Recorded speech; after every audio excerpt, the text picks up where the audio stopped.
ছাত্র জনতার আন্দোলনের সময়ে মিরপুরে সাগর হত্যা মামলায় সাবেক এমপি কণ্ঠশিল্পী মমতাজ বেগমকে 4 দিনের রিমান্ডে নিয়েছে পুলিশ। গতরাতে ধানমন্ডি থেকে তাকে গ্রেফতার করে ডিবি। ঢাকা ও মানিকগঞ্জে তার নামে আরও একাধিক মামলা রয়েছে। আছে অবৈধ সম্পদ অর্জনের অভিযোগও।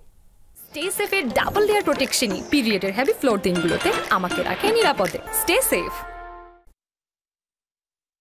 লোকসঙ্গীত শিল্পী হিসেবেই পরিচিতি পেয়েছিলেন মমতাজ বেগম। সময়ের সাথে সাথে যুক্ত হন আওয়ামী লীগের রাজনীতির সাথে। এরপর তার অভাবিত উত্থান ঘটে।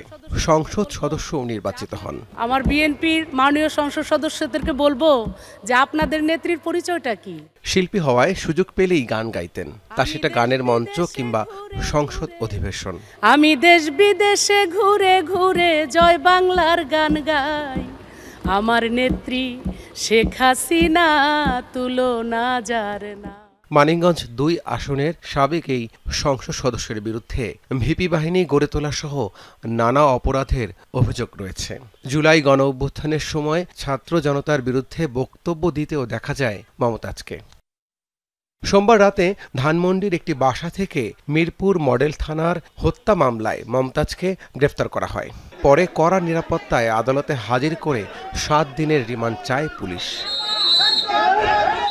যখন রাজনৈতিক নেতাকর্মীদেরকে গুলি করে হত্যা করা হতো, তাদেরকে গুম করা হতো, ওই সময় সে গণভবনে গিয়ে হাসিনাকে সে গান শোনাতো এবং হাসিনার মনোরঞ্জন করাই ছিল তার প্রধান এবং একমাত্র লক্ষ্য।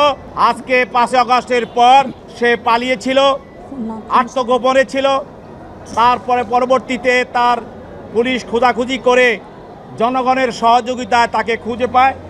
এরপর তাকে গ্রেপ্তার করে আজকে আদালতে আনে। আসামিপক্ষের আইনজীবীর দাবি, মমতাজকে হয়রানি করতেই হত্যা মামলায় রিমান্ডে নেওয়া হয়েছে।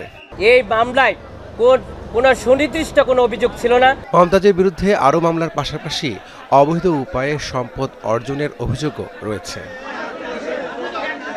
রাব্বি সিদ্দিকী, যমুনা নিউজ, ঢাকা।